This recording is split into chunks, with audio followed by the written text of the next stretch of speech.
was like, I'm the happiest I ever been in my life, bro. And he killed himself a day later, bro.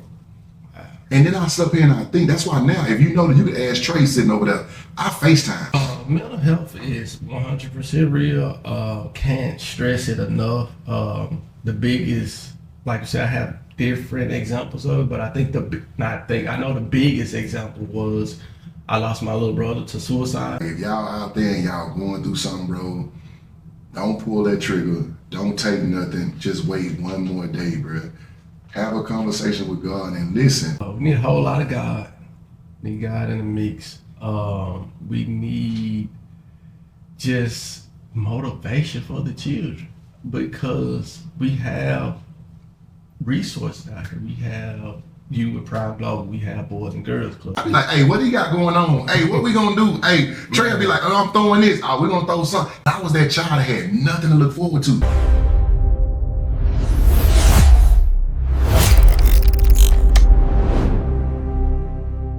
What's up, everybody? Charles Mabry here, Prime Global Group Podcast, man. Today I got not only a friend, but family with me. I finally tracked down, finally got him in Atlanta, Georgia, but I finally got Trey Ford on my show. What's up, man? Man, good to see you. I appreciate the time, man. I appreciate the time. Pleasure to be here. Thank you for So, I heard a rumor that this is your first podcast ever. This is true. Well, thank you for allowing me to be on my show. I appreciate you, dog. Yes, we got so much to talk about because we do a lot of shit together. So we got a lot of stuff to talk about. First thing I want to start with, tell us a little bit about your background, man, your upbringing in Memphis, Tennessee. Background from Memphis, a single family home, stayed a small home, big family, grandmother, mom, sister, brothers, cousins at times. So, we packed that thing out. But, when you're a child, you don't see it that way. Then you get older and you realize, wow, there's a lot of people in this small space, man. But, it was all a blessing. It was all a blessing. You think it's a sleepover when you're a child. Yeah. Then when you get to adult, you're like, damn. It's how. It was tough. How. But the one thing about it is our parents always make a way. You know what I'm saying? We got to shout that out too. I don't care if it's 10 people in the room, whatever, mama gonna make a way, some kind of way, somehow. And look at what you became though. For sure. Man, I got the utmost respect for you just off of sure. I got to meet you from a good friend of mine, also my little brother, Trey Draper. Yes, sir. And once we met, we just kind of locked in. You know what I'm saying? Like we just been locked in ever since. And I wanted you on this podcast so that we can get some help. You know what I'm saying? Like what you doing at the school, what you doing in the city, what you doing with the girls. Like that's impressive, bro. Like them girls look up to you like a father figure, man. I just want to give you your flowers on that first off on the show. I appreciate it. How did you get involved in the school? Oh man, I had to take this all the way back to my 5th grade teacher, Rodney Rowan. Shout out Rodney Rowan. He's doing big things in Nashville school system right now. But he was kind of where I pinpoint where I go back to wanting to be in the education. He's always been a mentor since he's been my teacher in 5th grade. And when I got to college, Valley, shout out MVSU. This is Valley State? Yes, sir. Oh, my daughter went there. Yes, Let's talk about that later. Good people. I was kind of in a rough patch. Didn't know what I really wanted to do. I started off in criminal justice and man, it took like 2 weeks. And I got them papers. I'm like, this is not my passion. I don't want to do this. So, I gave him a call and I was like, I'm thinking about getting into education, man. Like, I know, at that time, everybody think they going pro, know. So I'm like, after pro, I can, if I go pro, I can, I want to coach. So he was like, yeah, education would be a good field. I ain't going nowhere. I think it would be good for you. So that's kind of how it started. Right after that, I enrolled into hyper health and physical education. Okay. So that's kind of how I got started into education. But I initially wanted to coach. Didn't really think about teaching aspect of it, but once I got into it, then the instruction came. I'm like, okay, you have to be an instructor if you want to coach. Bro, I think I tell people all the time, it's certain people that are hospitals of the community. Mm-hmm. So I was speaking with Chief Deputy Buckner, and I was like, I want to start a coalition to where like you and Trey Draper, TAP, and just people in the community that are really in the community really get the resources they need to be able to really, really help. Because like you take a lot of stuff out of your pocket. You got a lot of friends that help just to get your girls, just to get your athletes and athletics to what they needs to be. You know what I'm saying? And that's why every time, we see anything, we try to look out and help as much as we can because you really do good work with these kids, man. Like I don't think you want to like, bro, what are all your job titles? Let's talk about that. we'll be talking about, oh, well, I'm over here doing this, I'm the such. I'm like, what, bro? Yeah. You the school, basically. So, I've been, in one school year, I've been 80 football coach, basketball coach, track coach, social studies teacher, PE teacher, whatever I can be, man, to just help, somebody got to do it. Somebody got to help these children, man, because I was once that child. And it's special to me with athletics. I know athletics not the whole thing, but when you're 9 years old, 10 years old, and you don't really know what you want to do, it's a lot of trouble you can get into out here. And I just go back to a day, I was with friends ready to do gang stuff, join the gang, and what saved me from joining that gang? I had an AAU tournament that weekend, and I didn't do it. Can't be jumped in when I'm hooping. Can't be jumped in. I'm out of town, man. So it's just small stuff like that. That's why it's very, very important to me. That's why I'm willing to, even if I have to pay out my pocket. Teachers don't make a whole lot of money, but I know it makes a difference just to keep this child wanting to be here and do something positive for an hour, 2 hours, 3 times out of the week. They're not doing X, Y, Z what they could be doing in the neighborhood. So I think it's very important work. That's the number one thing I told Buckner. I say, once you become sheriff, we have to allow the right people the funding in order to be able to do stuff. Because I really feel in my heart, and we talked about this years ago, that I think that y'all are the glue for Memphis to get the youth to understand that we can do something besides gangbang. And this is there's no disrespect to the gang members, man, and the gang leaders. This all they know. You know what I'm saying? But what I want them to understand is, say, just like I can send them out to do this here, I can also send them out to do some good. So we really gonna need their help. You know what I'm saying? Because like they have the most time with the kids. You know what I'm saying? So I know that you and Trey have to be a part of the bigger picture in Memphis of changing the youth's mental mindset. Because, bro, they don't have nothing to look forward to. And I was that child that had nothing to look forward to. That's why you don't even have to ask me. I'll be like, hey, what do you got going on? Hey, what we gonna do? Hey, Trey will be like, oh, I'm throwing this. Oh, we're gonna throw something. And it may not be a lot every time, but I'm gonna try to do something. Man, it's always a blessing. Even our first encounter of, we didn't speak about that, meeting through Trey, you donated. It was just out the blue. I think you did like 5 people. I forgot the X amount of money, maybe 500, maybe 1,000. I forget, but it was a blessing to them girls because it was basketball season at the time. I was coaching the girls, and man, I'm like, yeah, this can really help these girls. And they were so excited. We got the clip where we announced it to them, and when they showed them, man, it was just it was big. That's how God worked, though. It was so funny because that scenario came up. Me and my wife were going on vacation, and she was like, hey, what you want for Christmas? Shout out to Mrs. Prime. That's my dog. That's my dog. Be nothing without Mrs. Dog, you already know. Yes, sir. So we were flying. She's like, hey, what you want for Christmas? And I hadn't even thought of it. You know what I'm saying? I got everything, bro. Like my daughter and son, and they gonna make sure I got everything. My wife for sure, and my friends. So I was like, let me think about it. And God just put on my heart. He was like, give to other people. So we was like, we're gonna take 10 families and give them $500. We're gonna take 5 families and give them $1,000, and we're gonna take 2 families and give them $1,500. Okay. You feel what I'm saying? So that was just my Christmas gift. And the crazy part is, my wife did that shit out of her account. You know what I'm saying? Like, it wasn't from Prime Global, it wasn't from Mabry's, probably it was from Candace Mabry account. You feel what I'm saying? Because that was my Christmas present. So I immediately called Trey. I'm like, hey, I want to bless some people or whatever. He was like, oh, let me call. I know exactly who to call. Let me call Trey. And when he sent me, he was like, hey, can we help some of the girls? Like, hell yeah, for sure. And we still talk to the girls, like, they FaceTime, like, every time you around, it's like, hey, what you doing, girl? How you, my first question, what them grades look like? 100%. What them grades look like? 100%. What do you think is, what I want to do is, I want to start teaching trades to our kids. Like, because I'm in the building space.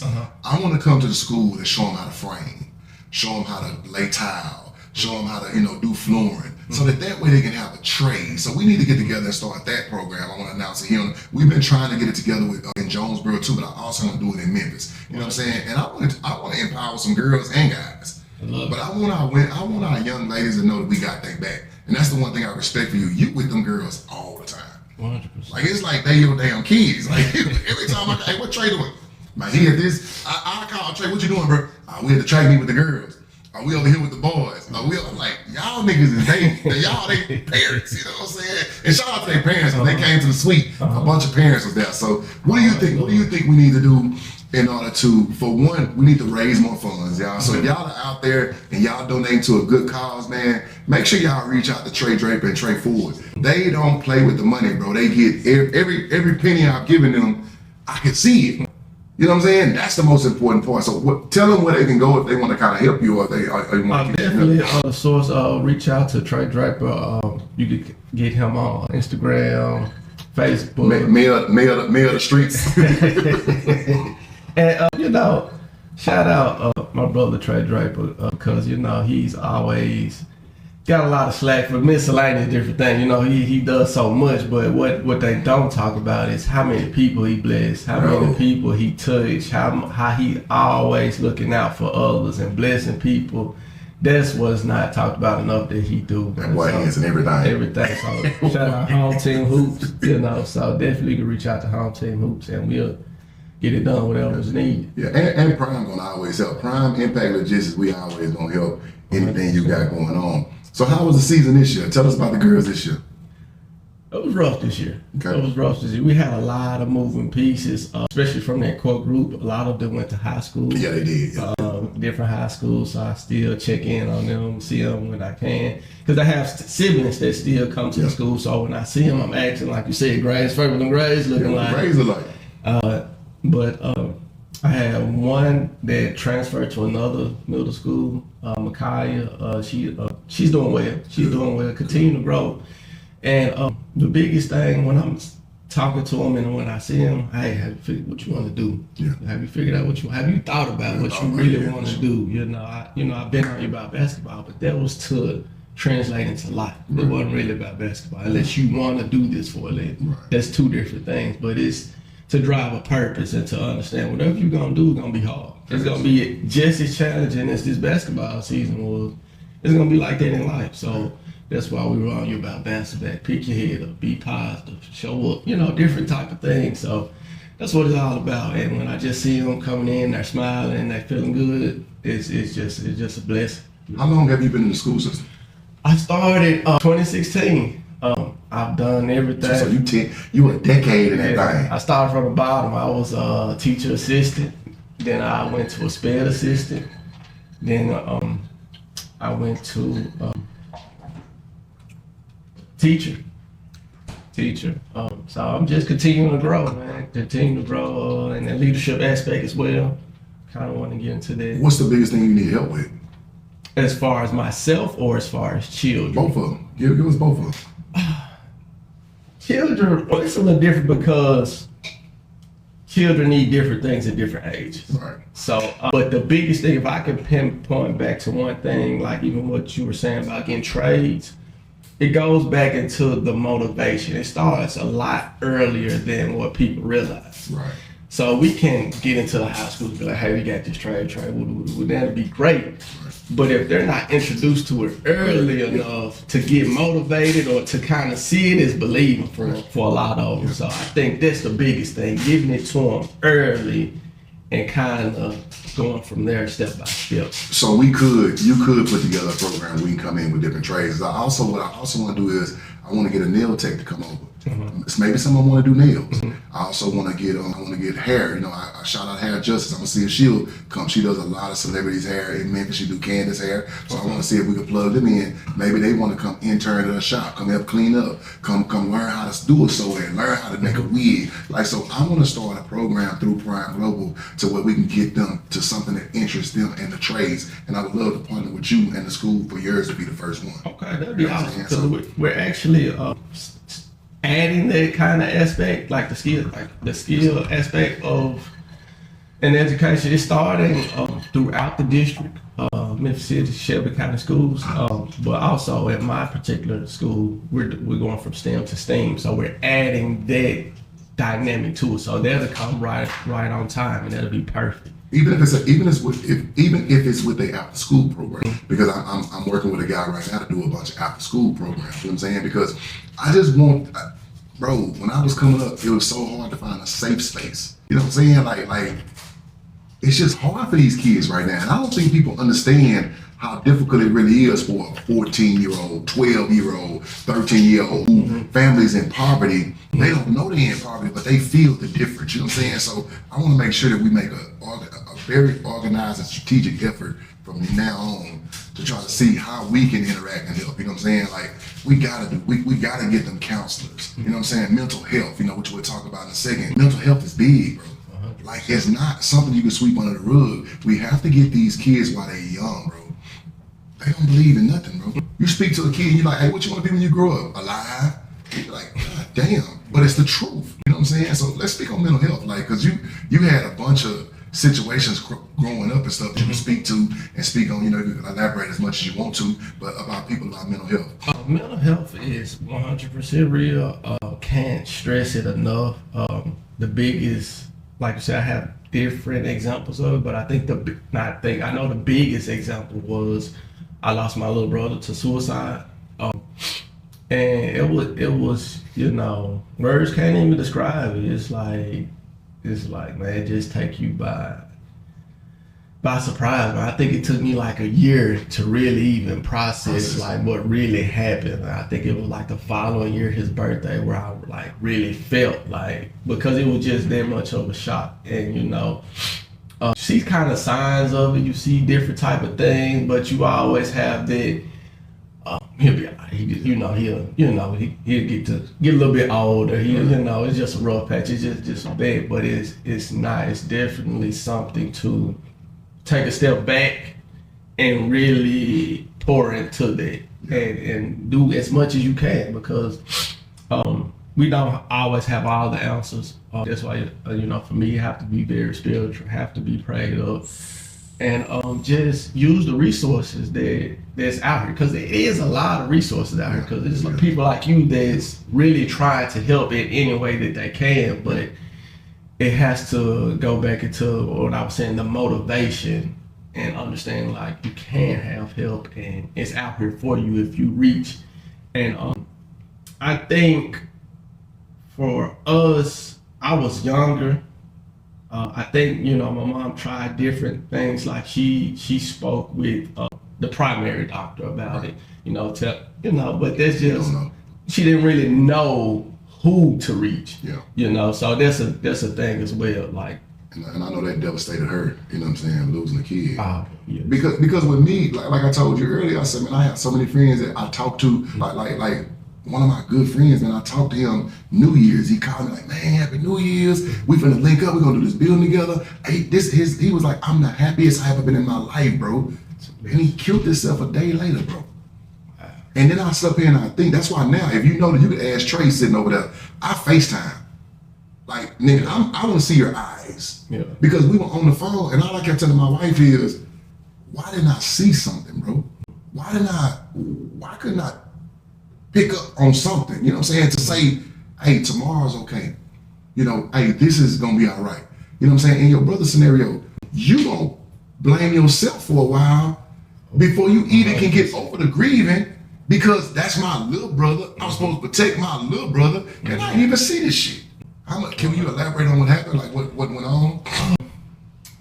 He was going through a lot physically. He was a diabetic. He had stomach issues where he had to eat really clean.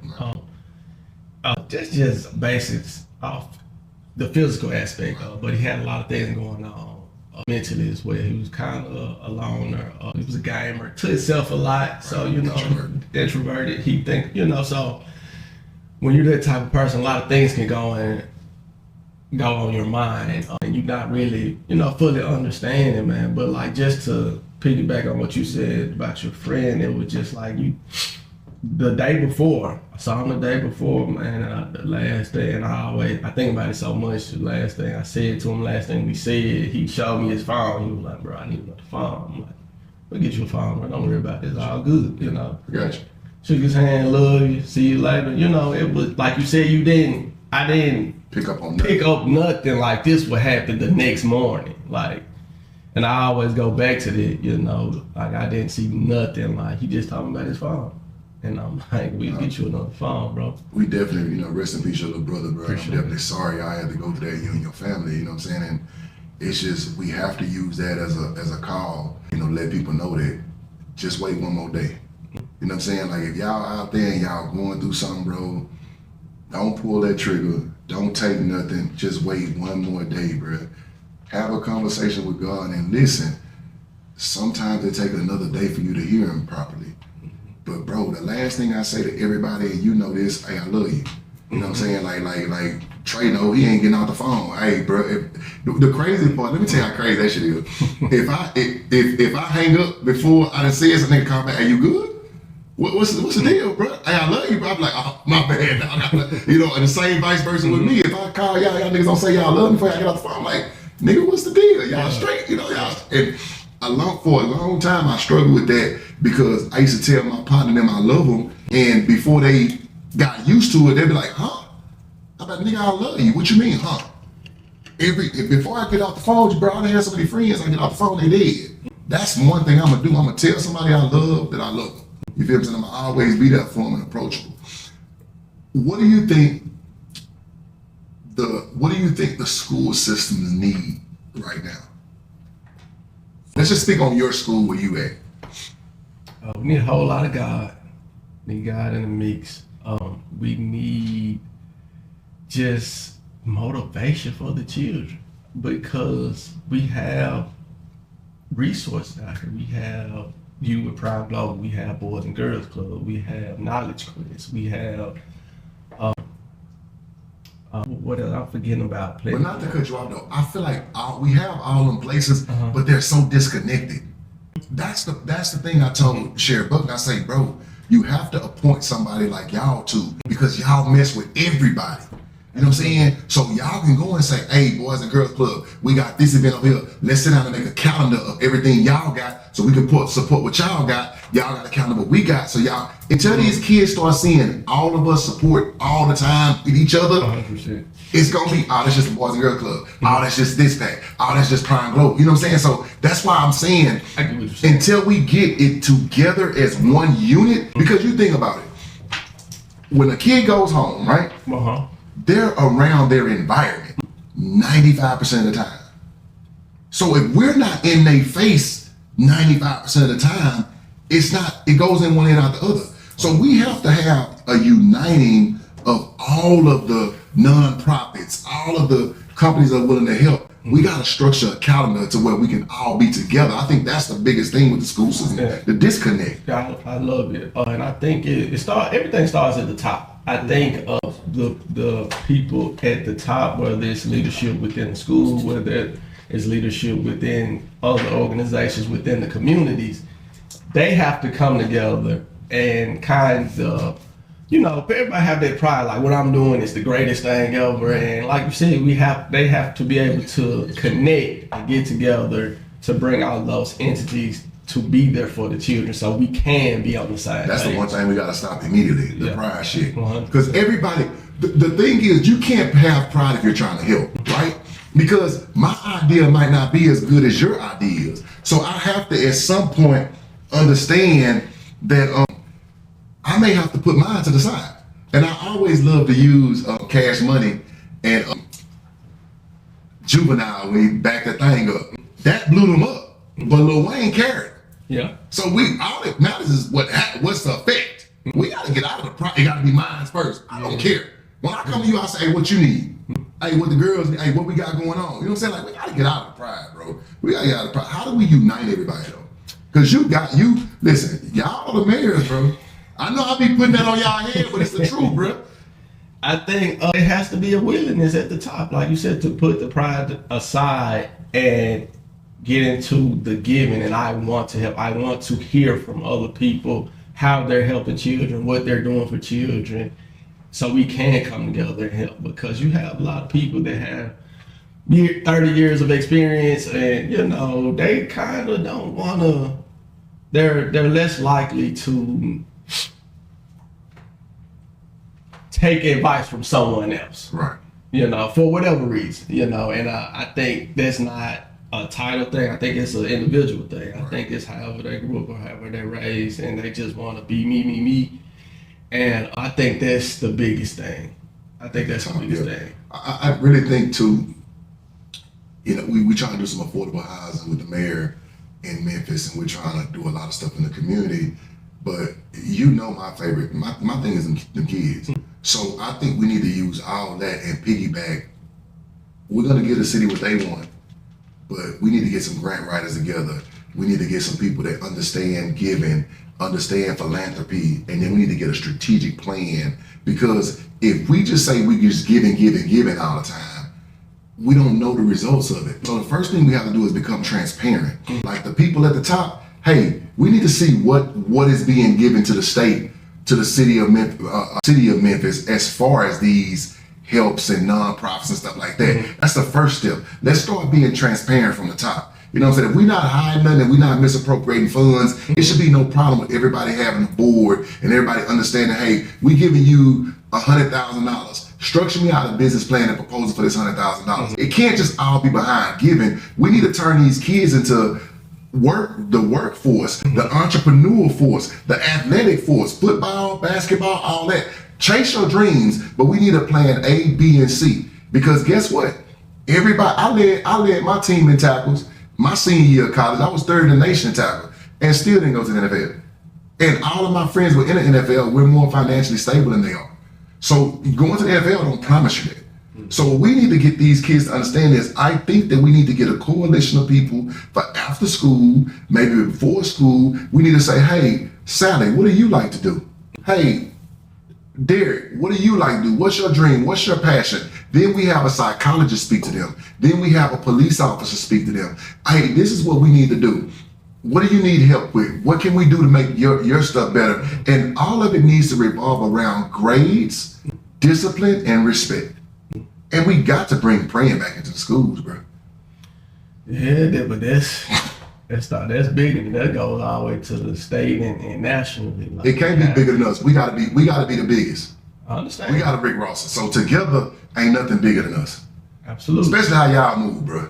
Nah, we can do this. Absolutely. So who we want to call out? Because I'm definitely calling Sheriff Buck now. I'm gonna go ahead and say he's winning. So hey, what are we gonna do? Because he's promised. The one thing about it, he's promised he'll help in any way he can. So we're gonna hold it accountable because he's done everything he told me he was gonna do. We gotta get the Grizzlies. We gotta get on board with them to understand what are they doing for the youth?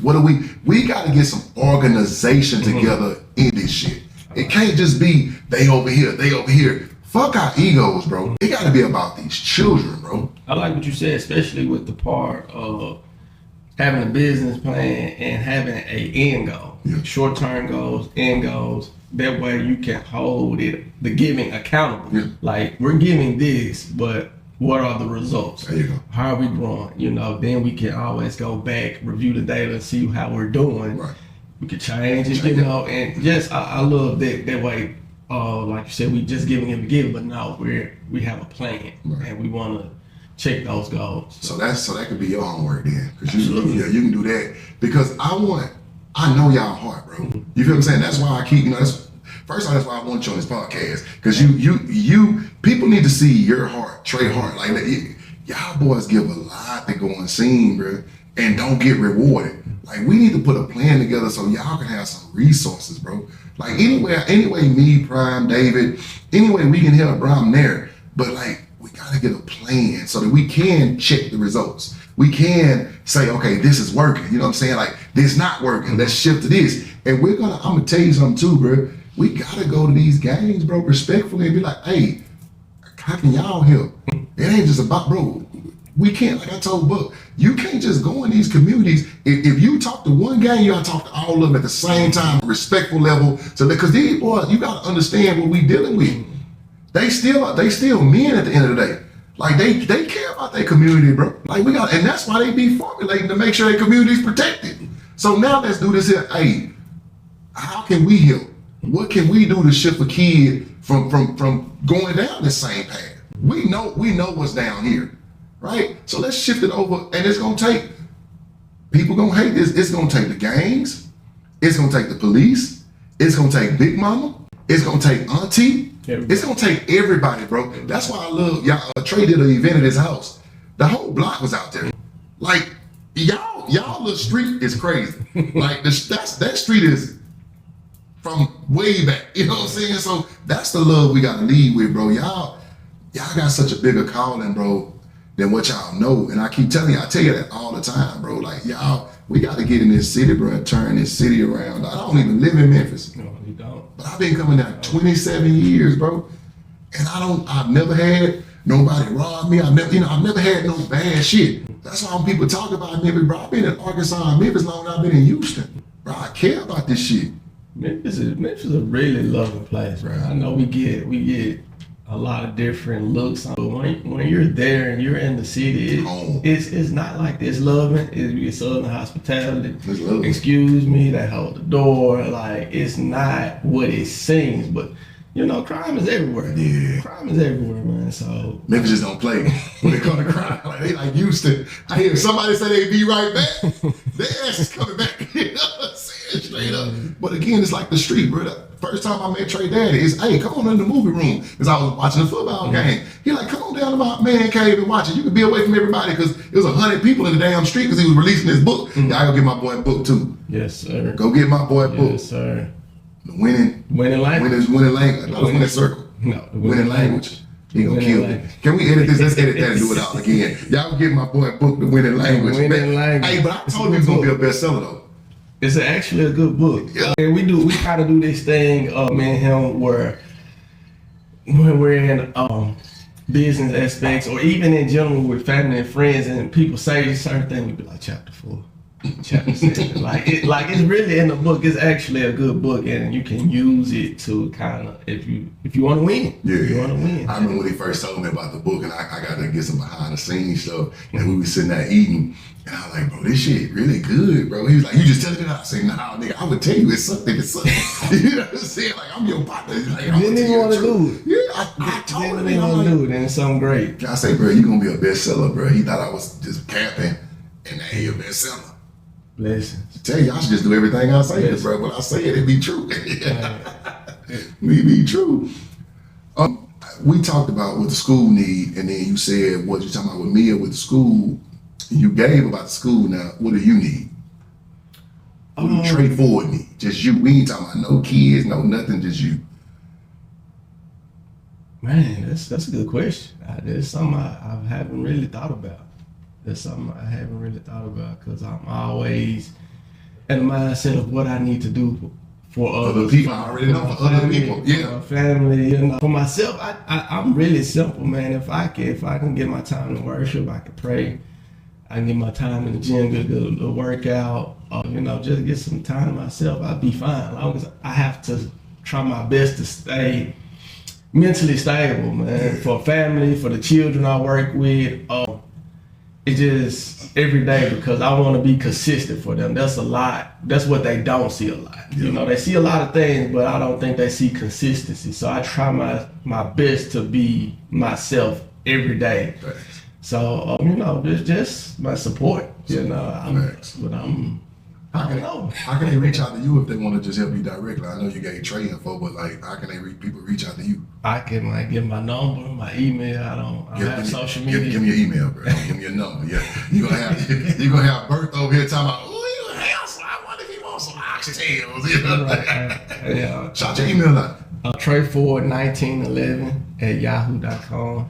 Yeah, man, you brought up Mississippi Valley State, man. What's up with that? That's your alma mater. What you play ball there, right? Yes, sir. Play football. Shout out to Coach Carl Morgan, man. Gave a kid from Walker Hall, Memphis, Tennessee, a chance to play college football, man. It was an experience. I can say that. Met some lifelong friends there, Thanks. So I'm really not a lot of new people. I got my friends from high school, elementary, college. That's it.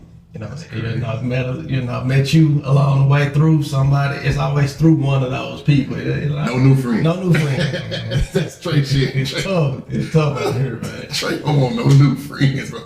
So talk about high school. What you doing in high school? You play receiver, right? In high school, I went to corner. So I played receiver, but so this was the dynamic, man. I had one of the best kids in the state. Went to Alabama. Had the coach's son. He was great as well. Did a little analytical thing. It's only one football. I'm trying to go to college. What you gonna do? I went to defense. So, I can play both, but hey. What you played on defense? Corner. Oh, shit. Lockdown? What? Better zone or better man? Better? Yeah. What do you? I think better, man. But I like to play the ball, cause I was a natural receiver. So when the ball is up there, I can accept it. You know the routes 5 steps in. I was able to play the ball in there. I think ball skills is tough. It's number one thing. For number one people. thing. So especially when they go to corner, the ball skills not there, so they go to corner. So I think that was my advantage. Then they always get pass interferences because they can't play the damn ball. They play the person. What was your most triumphant moment in high school football? High school football, man, getting the scholarship, man. I think because one thing I tell my children that I didn't dream big enough. Thanks. I didn't think big enough. I'm like, I want to play college football. Yeah. I go to college play football. Man, I did it. I didn't dream big enough, but God blessed me with that. So when Coach came down and we talked, and I'm like, hey. Who was y'all biggest rival in high school? Because that ain't shit no high school rivals. Who's y'all biggest rival? Definitely, it was. So we had the neighborhood rivalry of Westwood, and then we had the other folks in Black and Gold.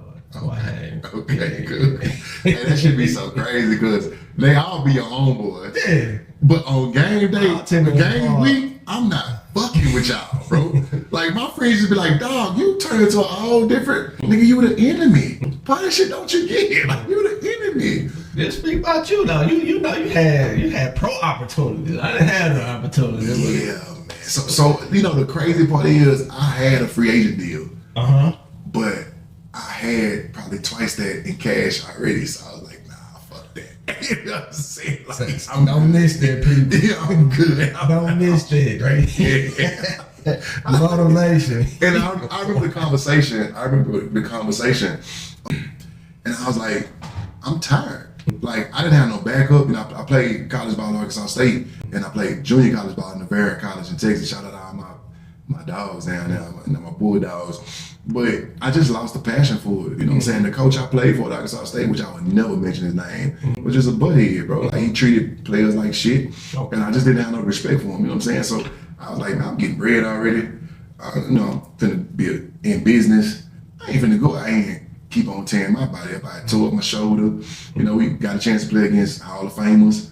And it was great. I played D1 ball. We played Oklahoma the year they won the national championship. I played, LaDainian Thomas, Deuce McAllister, Scoring Roberts. I played a bunch of Eli Manning, Phillip Rivers. So I had a great time out there, but I lost the passion, bro. Yeah.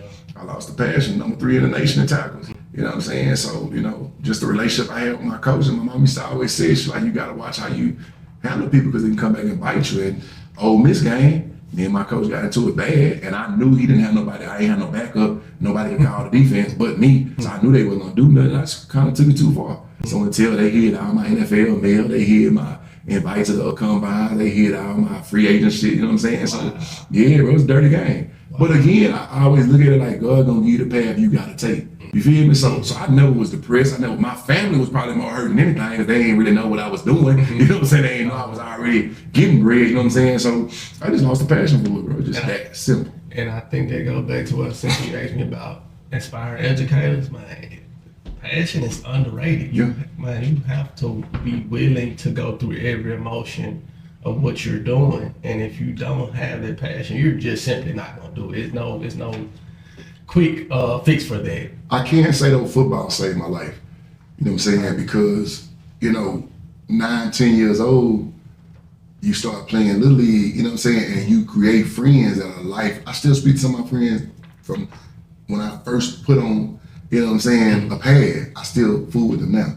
You know what I'm saying? So, and then, I had to go to junior college because I didn't, do right with my grades, you know what I'm saying? Still out here thinking I'm the man, and them teachers will show you your last year of your senior year, they'll give your ass 69. You know what I'm saying? And they'll show you that, they have the control, but I never gave up. You know what I'm saying? I did everything I wanted to in football besides play pro. You know what I'm saying? Like I turned down a free agent contract, so I could say I could have went to the NFL and did, anything. And I feel like I'm the best linebacker I would play besides Ray Lewis. You know what I'm saying? So that's probably the GOAT. He like Jordan though. He's in the class like you don't even talk about. Gotcha. Lawrence say you don't even talk about because he's that. You know what I'm saying? Like Michael Jordan. Like LeBron was my favorite player till 12. So like, but I always said that like, who you like better, Jordan or LeBron? It's really give me a top 5 linebackers all time. Ooh, shit, that's a good one. Michael Singletary. Okay. Ray Lewis. Okay. Willis from San Francisco. Patrick Willis. Gotcha. What's his name from Carolina? North Carolina. No. Panthers. Luke Kuechly. Luke Kuechly. God, Jesus Christ, great linebacker. God damn, great linebacker. And I gotta play this right for my last one. Cause again, Lawrence Taylor's he's the top of them. He's the top of all of them. We really should put Mike Singletary top. I should get 2 more. Mike Singletary? One of the best middle linebackers. Okay. I get it. For the Bears? Okay, I get 2 more. All right, 2 more. Shit, I gotta play this shit right. I know I'm missing somebody. You gonna miss somebody gonna fall short. Who you got? That's a great question. Come on, coach. Oh, that's a good question. Put him on the spot here. I really and honestly, I really like dude from Arkansas State, played for the Saints, 56 for the Saints. Davis. Yeah, Davis. He played for Arkansas State. Yeah, I think he won. I think he's a great cover linebacker, downhill linebacker, and God, I'm trying to think. I don't watch so much football, bro. Somebody gonna slip through the crack. Shit, I know somebody gonna slip.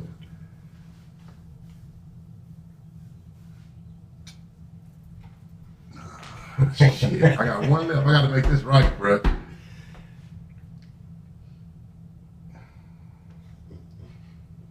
You going old school? You going new school? Where you going? I'm gonna say the linebacker for San Francisco right now. 54 for San Francisco right now. He was hurt this year. Oh, I know you're talking about. I can't think of the name right now. What's his name? What's his name? Great I know who linebacker. you're talking about. Great linebacker. He tried to come back. Yeah, who you think I left out? I was thinking. Definitely Brian Urlacher. Shout out to Trey Ford on the side, executive producer. I was wondering where you gonna put him in. Urlacher, I have to take Urlacher over the dude from San Francisco. Because Urlacher was coverage. He played that shit to the T. He played it to the T. So yeah, Urlacher. Who you think I left out? For sure, Urlacher. I would just say, I'm not going to say who I think you left out because it's your list. But I'm going to say honorable mentions. Of course, Urlacher, probably Junior Seau. Fuck yeah, Junior Seau was tough. Who else I could think of? It's just those 2 for sure. But of course, like it's so many. Bro, it's a lot of good linebackers, dog. Like they play good game. Yeah, a high level. Okay, so you did me. Give me your top 5 cornerbacks. Top 5 corners. Yeah. You don't even have to say Deion. Yeah. Okay. You only have to say Deion. Deion different. Okay. No Deion. I got Richard Sherman. For sure. I got Darrell Reeves. For sure. Reeves Island.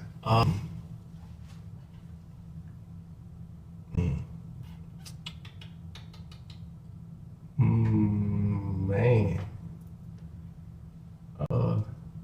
Richard Sherman, Darrell Reeves. Give me. I'm gonna throw a young cat in there right now that I just really like. Patrick Surtain. I was thinking that. I like Surtain. He young, tough, bro. He tough. He got a lot of football to go. So but I really like the kid, man. Champ Bailey. I was gonna say what? Champ Bailey. Give me Champ. Let me show some love to the guys for me. Give me Rodney Rowan was a safety. Yeah, he's a safety. What's my guy from the Redskins? Green. Yeah, Ace. I don't know why I wouldn't say Curtis. It ain't Curtis. Green. It's something Green. I know he's talking. He's the fastest dude in the NFL for a while. Speed. Yeah. Okay, honorable mention because I got one that you missing. Okay, hold on. I got one more.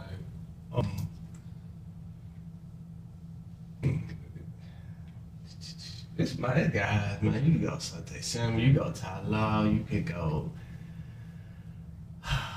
What about Charles? You leaving Woodson out? Safety.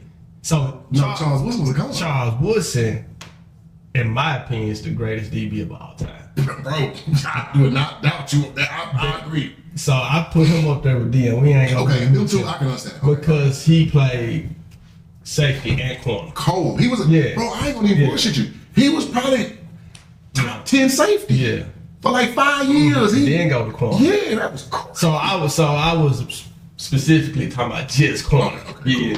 You know, like Charles wasn't in the class of his own. But I'm gonna tell you, Champ though too though. Champ was different. He was different type of comeback. Absolutely. Yeah, he's different type of comeback. And come up and hit you. Absolutely. I love them ball hawks, man. I love them ball hawks. What was your best game at Mississippi Valley?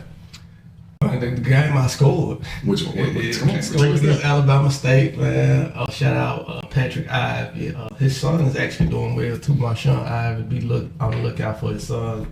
Got every offer in the country, but we were just, we were the last in the conference, probably in the FCS in offense. So wasn't a lot of offense to go around. Been there, done that. Then we had the guy. So we getting the running back to receive. Shout out JD Stafford, Julian Stafford for All Swag, All American selection. Line brother as well. Love that guy. But he was getting all the ball. So you go from there, then a little bit of running back. There ain't a lot of offense left. Right. So I think that was really special, to score in the college. No, I want to no. Thanks for the little brief shit. I want to go in your helmet. I want to know the play. I want to know the setup. I want to know the coverage. All that. I want the whole shebang. So it was a quick game. I had a slant. Set on it. Quarterback kind of rolled out. I just took it upfield, and it kind of rest is history. Rest is history. Yes, sir. I want to ask you a question about high school football. What do you think the biggest difference is? I'm gonna compare Memphis to your area in Arkansas. What is the biggest difference? So I played high school football in Houston, Texas. Okay. The biggest difference is we're gonna have 30,000 people. Texas is we can't compare. Okay, cool. I want to go to Arkansas. Take me to rural Jonesboro, West Memphis. I went to some Jonesboro games, and they're great. You know what I'm saying? So I just think Arkansas, Jonesboro, because they win a lot, but I think they don't have no dogs. Okay. Like that's the biggest difference I see in football up here. Like you got one dude on the team that's gonna hit.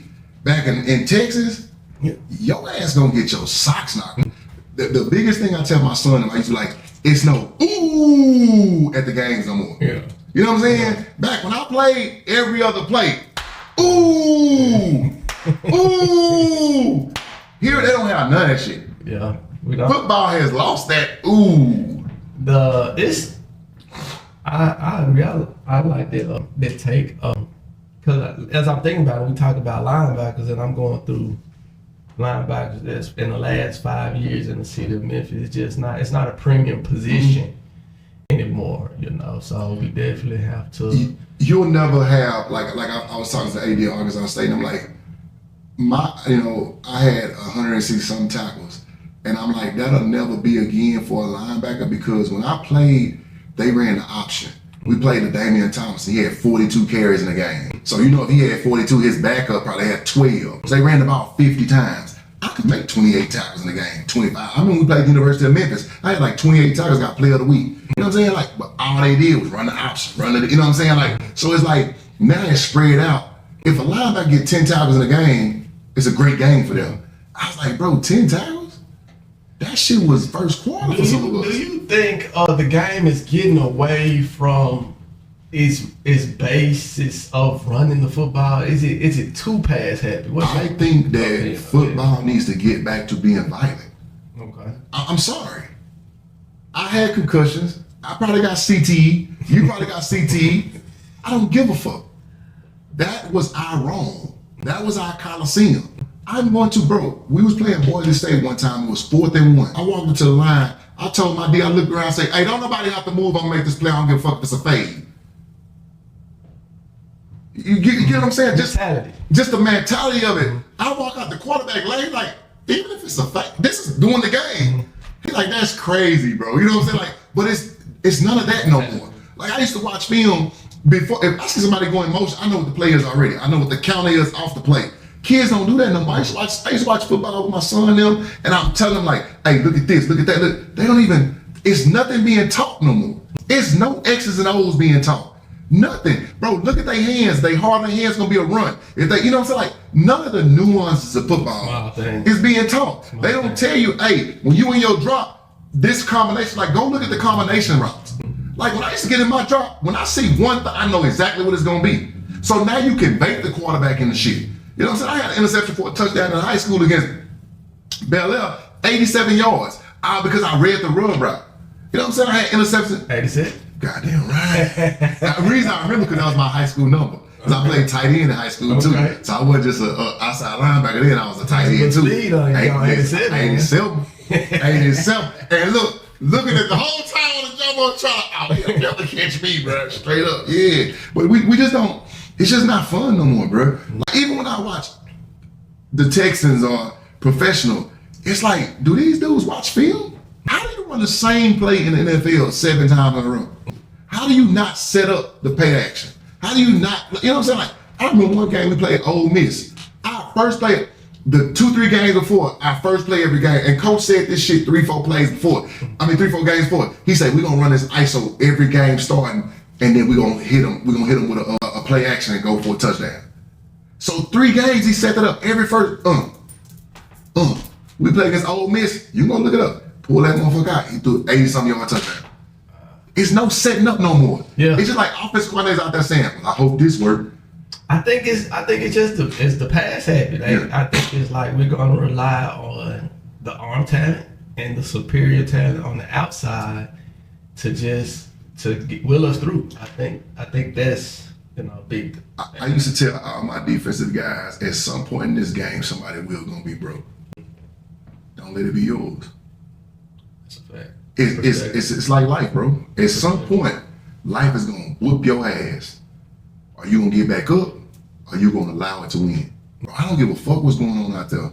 I know this game. Mm-hmm. I know if it's a center and a guard and I see that guard pull, I know that center got to block backside. I know it's a hole right here. You can't run no counters. You can't run no powers. I'm gonna get that shit in the backfield. Ain't nothing new. Every rip. I'm gonna run that gap every time. You can't run. You ain't gonna never run no trap on me, bro. Cause I'm sitting down, I'm reading my keys, bro. But I think that's a thing. IQ is not there as much, and how do we get back to that? Because I know I played a Pee Wee, Pop Warner for different areas, and we learned basics of keys of what you're looking at. Because again, I was an offensive guy pretty much until I realized, hey, I'm not gonna go to school. It's like defense. Right.